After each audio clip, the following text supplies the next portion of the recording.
वासुदेवं भजे श्रीधरं माधवं गोपिकावल्लभं जानकीनायकम् अतुलितबलधामं हेम श्रीरामदेवं तनुजवनकृशानं ज्ञाननादं सकलगुणनिधानं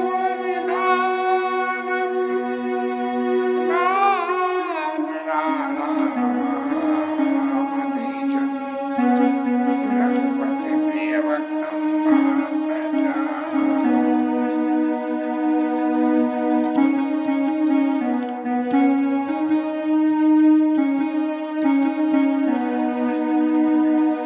यत्र यत्र रघुनाथकीर्तनं तत्र तत्र कृतमस्तकाञ्जलिर्भाषणम् वाष्णवारि परिपूर्णलोचनं मारुतिं नमामि।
जनक जी के चित्रकूट आगमन पे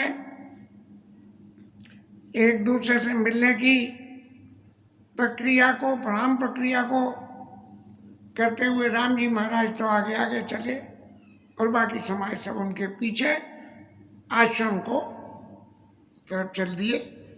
गोस्वामी जी महाराज इस क्रिया का वर्णन करते हुए कह रहे हैं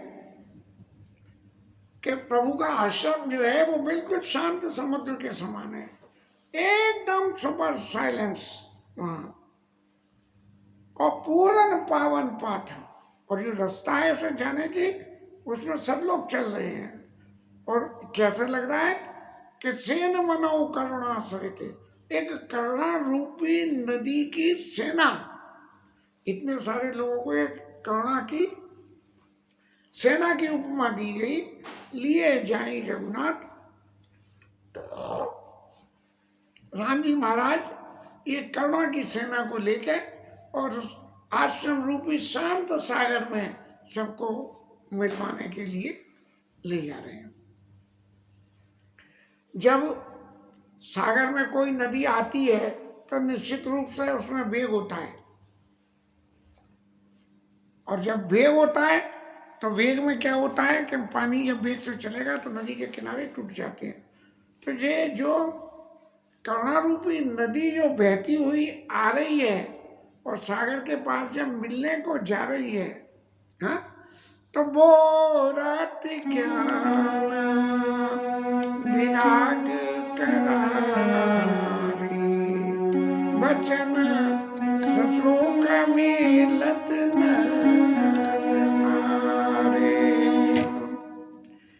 अब जब इस तरह का वातावरण रहा तो ज्ञान और वैराग्य सब एक तरफ हो गए।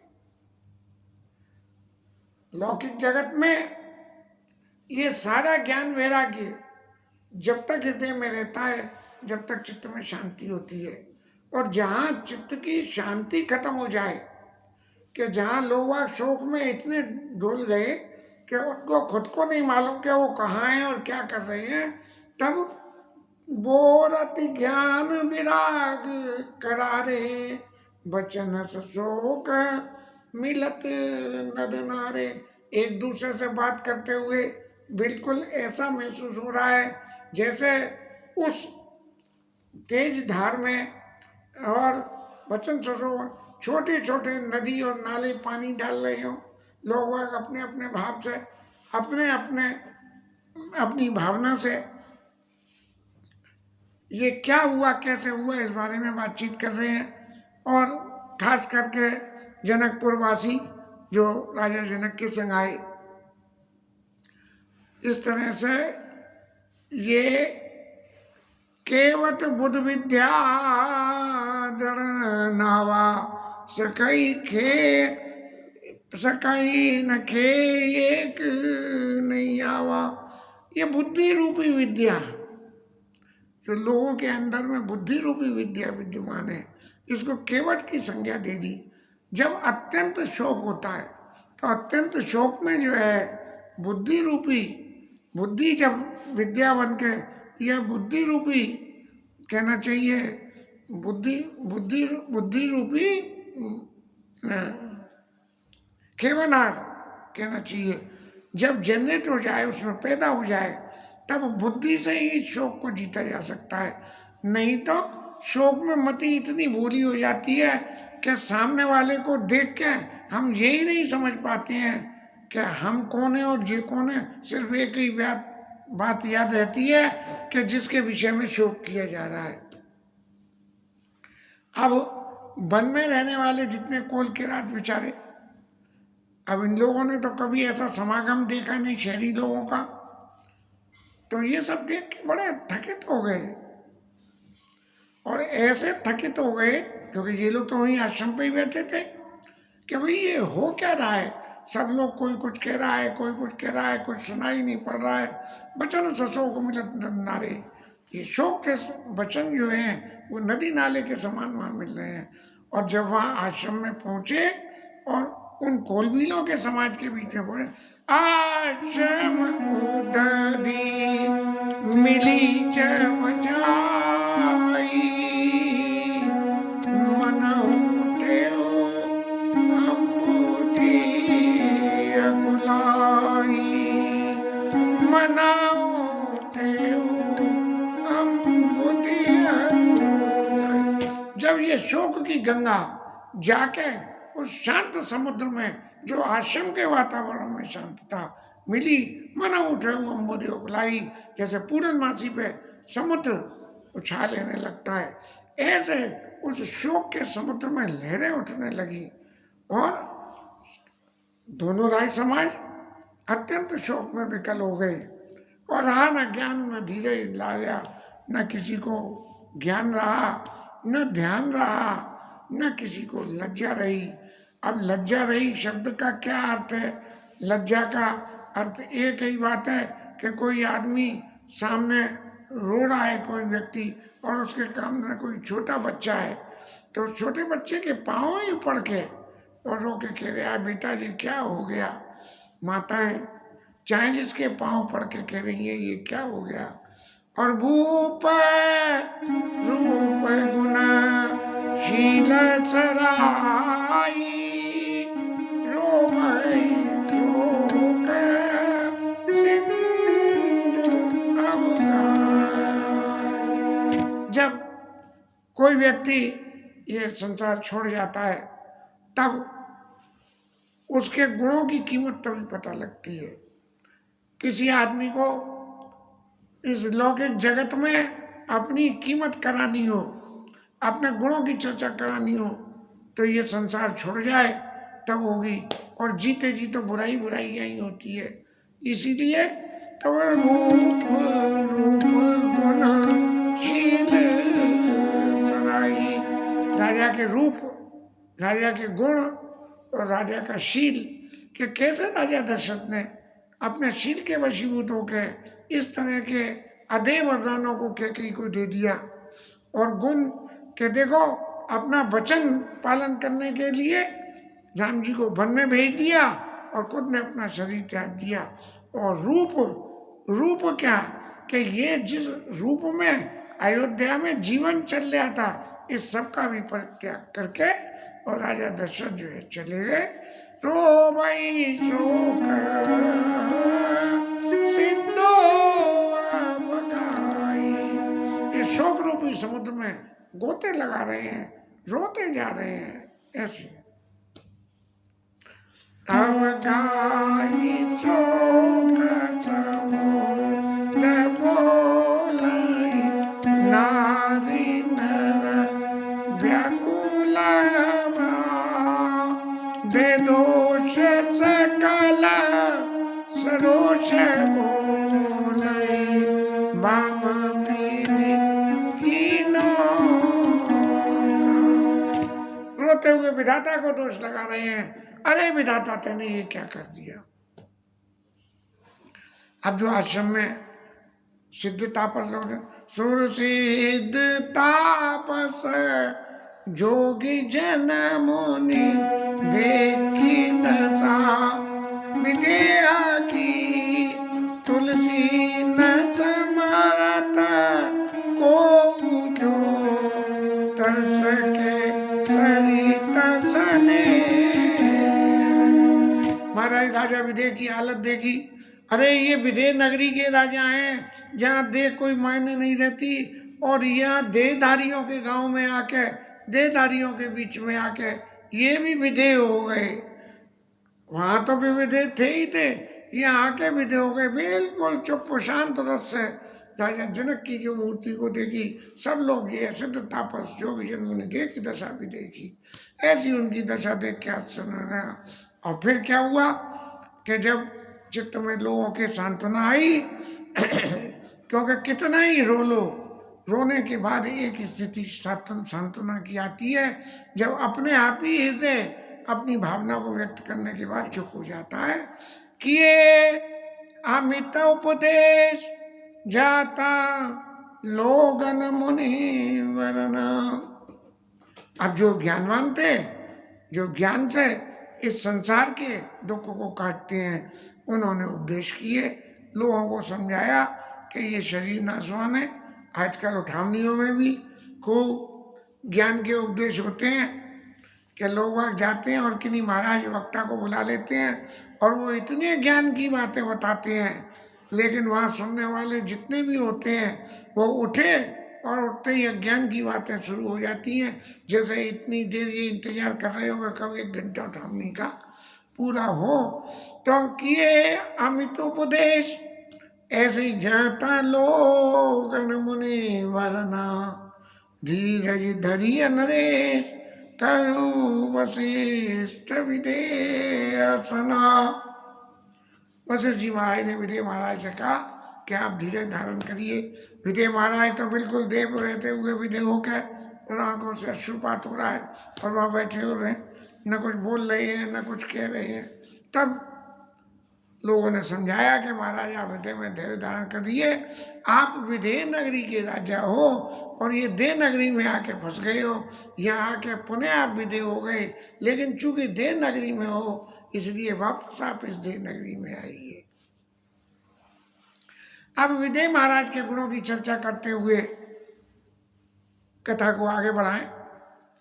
जासु ज्ञान रवि भवनी चिनासा, बचन किरण मुनि कमल विकासा।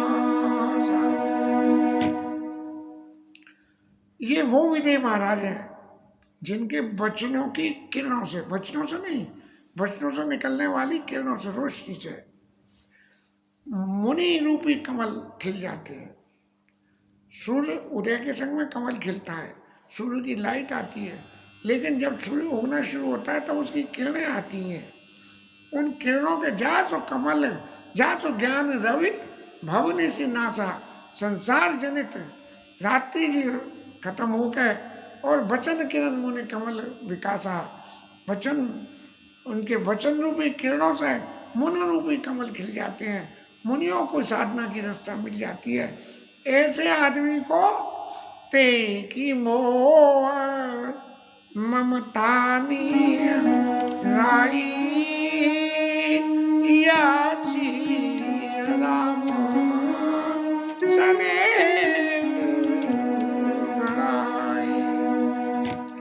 अब ऐसे ज्ञानी पुरुष को, जिसको लौकिक जगत का वास्ता नहीं है, वो जो है ऐसी मोह ममता में होके स्थिर होके समाज में बैठ गए, तब जो है ये तो बड़े ताज्जुब की बात हो गई कि विदेह राजा को जिसकी देह ही नहीं है उसको भी शौक हो गया। तो बोले ये शौक नहीं है, ये क्या है? या सी राम, ये सीता जी और राम जी के प्रति जो उनके चित्त में स्नेह है, उनके चरणों में जो स्नेह, या सी राम स्नेह बढ़ाई, ये उनके स्नेह की बढ़ाई है कि उनके स्नेह के वशीभूत होकर ये विदेह नगरी भी देहधारी हो गए। इस तरह से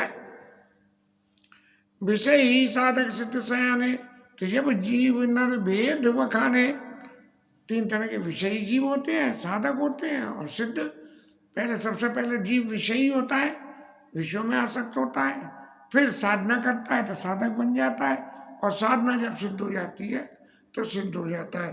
तो विषयी साधक सिद्ध सयाने और तिजग जीव जग भेद बखाने। वेद ने ये इस जीवधारियों की तीन गतियां कही, विषयी साधक सिद्ध सयाने कहा है। और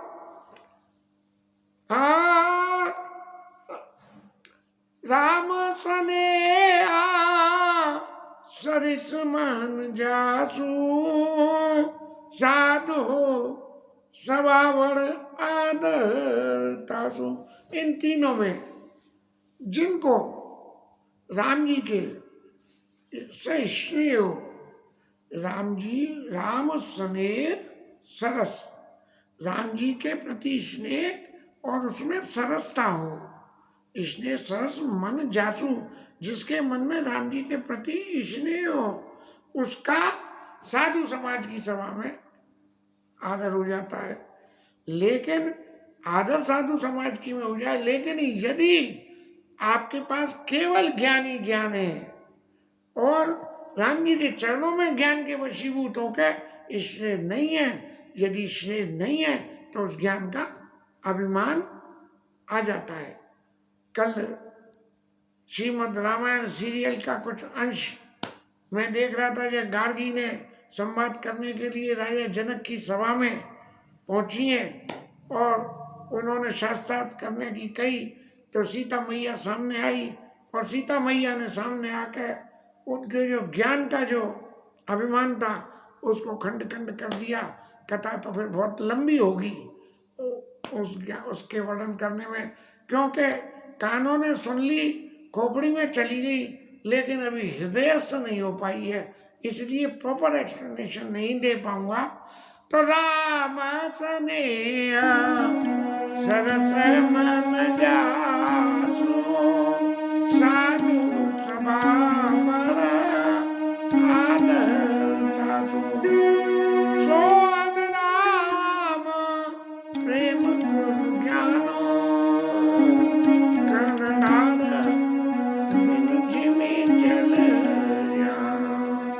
ये ज्ञान चाहे कितना भी हो जाए, लेकिन राम जी के चरणों में प्रेम स्नेह नहीं है तो वो सब बिल्कुल वैसे ही बेकार है, जैसे कोई नाविक तो हो लेकिन जहाज नहीं हो तो नाविक का गुण क्या। तो ऐसे ही ये जो जनक जी महाराज का ज्ञान है, इस जनक जी महाराज के ज्ञान में सीता जी और राम जी के प्रति जो स्नेह है, उस स्नेह की वजह से ये जनक जी महाराज विदेह नगर से देव नगर में आ गए। तब बहुविधि मुनि बहुविधि विधेय समुझाए। तब जो है मुनियों ने विदेह राजा को समझाया, महाराज आप विदेह से देव नगर में आ गए, अब जब देव नगर में आ गए तो देव नगर के बंधन को मानिए। और मानने का तरीका, सबसे पहला तरीका क्या है कि जहाँ आशोच अवस्था की बात हो, वहां से जाने के बाद सबसे पहले राम घाट सब लोग नहाए, राम घाट में जाके सबसे पहले आशोच अवस्था की बातों में जा कहीं भी जामे, तब वहाँ जो है उसके बाद स्नान करना चाहिए। अब तो परिपाटी खत्म हो गई, नहीं उठावनी में से आके भी लोग वहाँ स्नान करते थे, अब तो कुल्ला भी नहीं करते हैं और आते ही सीधे रास्ते में कहीं कुछ खाते पीते चले जाते हैं। इस तरह से सकल लोग संकुल नर नारी, लोग और मनुष्य, पुरुष और नारी, शोभा सर बीते बिनु मारी, बिना पानी जल पिए, किसी ने जल नहा धो के और अपनी अपनी पूजा पाठ में लग गए, किसी ने जल भी नहीं पिया। और पशु खग मृग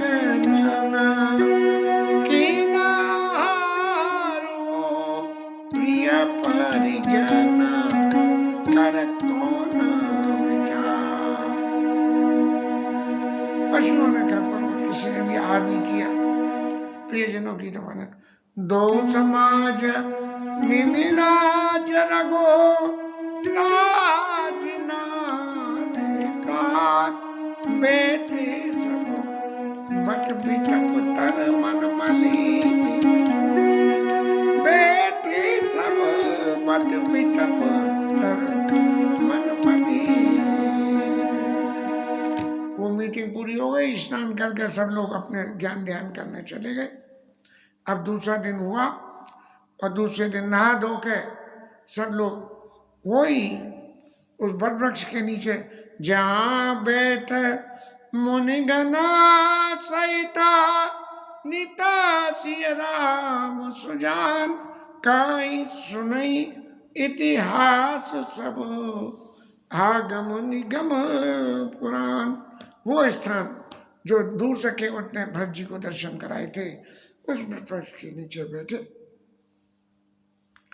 दशरथपुर के लोग और मिथिला नगरी के लोग, गुरुजी, धर्माचार्य लोग, जिन्होंने इस संसार को परमार्थ के रास्ते से खोजा कि इस संसार में रहते हुए जहाँ सब तरह के अवगुण हैं, वहाँ रहते हुए भी कैसे परमार्थ की शोध की जा सकती है, इस बात को जो है जिन लोगों ने पीएचडी करी इसके ऊपर में, इन लोगों ने अब सब लोगों के सामने अपने ज्ञान को रखे कि ये संसार जनित ज्ञान जो है, इसको राजा दशरथ के मरण के बाद किस तरह से छोड़ा जाए, इस बात की चर्चा में लगे कहना उपदेश अनेका, सहित धर्म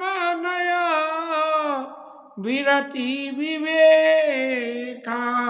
धर्म, नीति, वैराग्य और विवेक, इन चारों से मिलकर ये समाज को किस तरह से सेवन करना है, इस बात को कहा। ये संसार के चलने की चार धर्मार्थ, काम, मोक्ष और धर्म, नयन, नीति माने वैराग्य और विवेक, ये धर्म, अर्थ, काम, मोक्ष, इन चार चीजों के संग मिलकर के धर्म के सहित में नीति हो, हाँ? अर्थ के संग में विरति हो और अर्थ के संग में धर्म और काम के संग में विवेक हो। अगर इन सब का संग है तो हमारा जीवन सुचारू रूप से चल सकता है।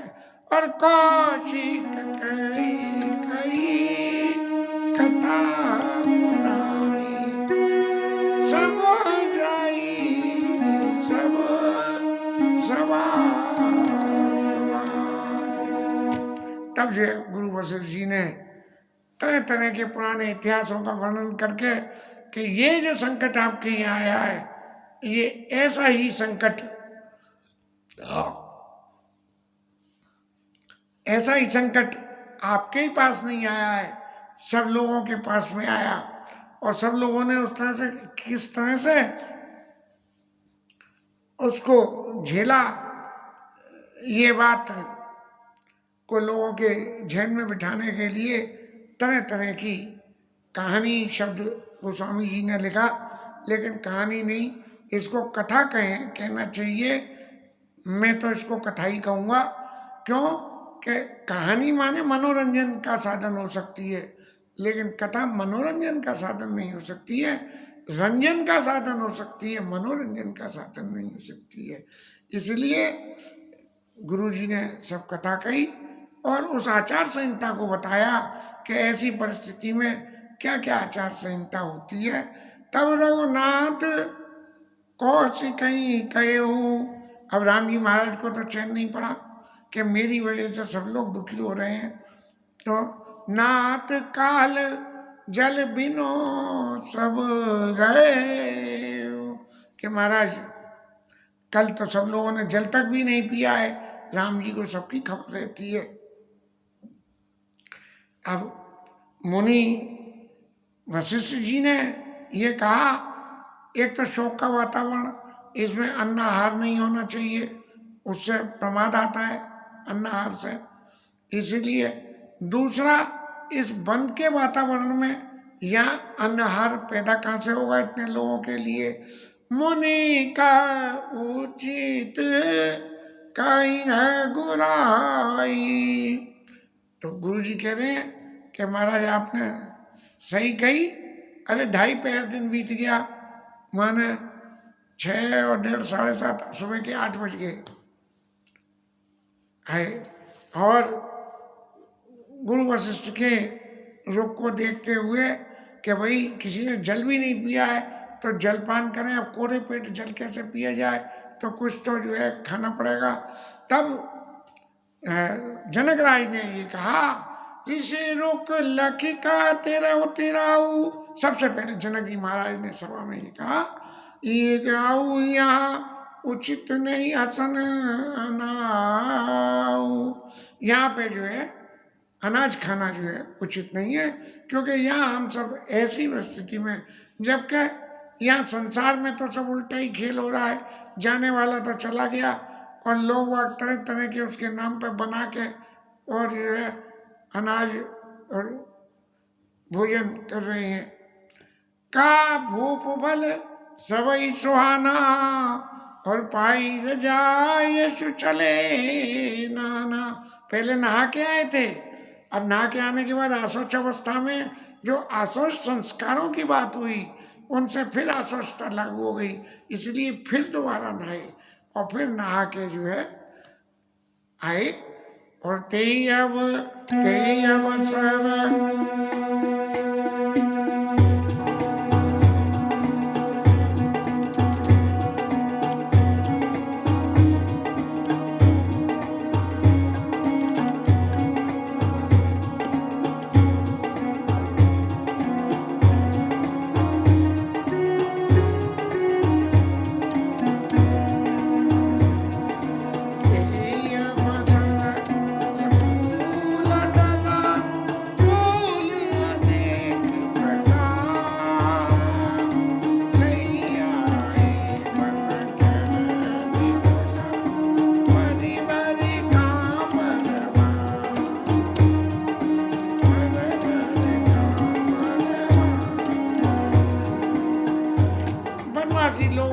जब ये वातावरण में देखा कि ये लोग अन्न नहीं खाएंगे, तो फल फूल और मूल अनेक प्रकार के सब ले लेके कांवड़ों में भर भर के उन लोगों के लिए लेके आगे।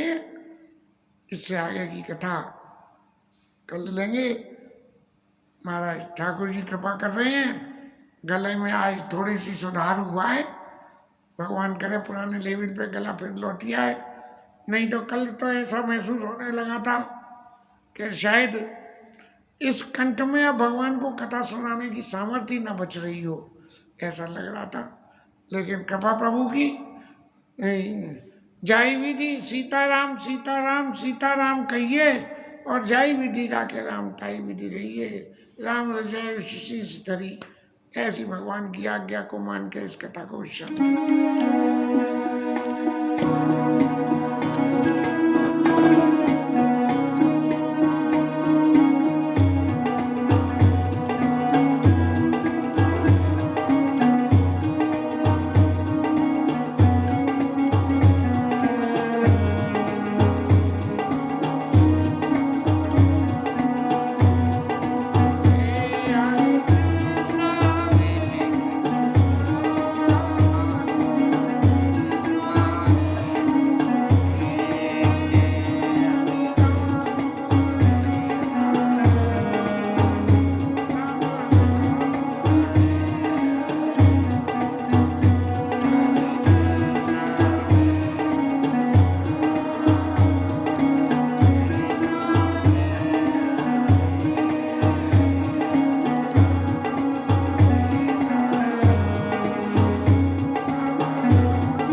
नहीं होली का गान कैसे होगा।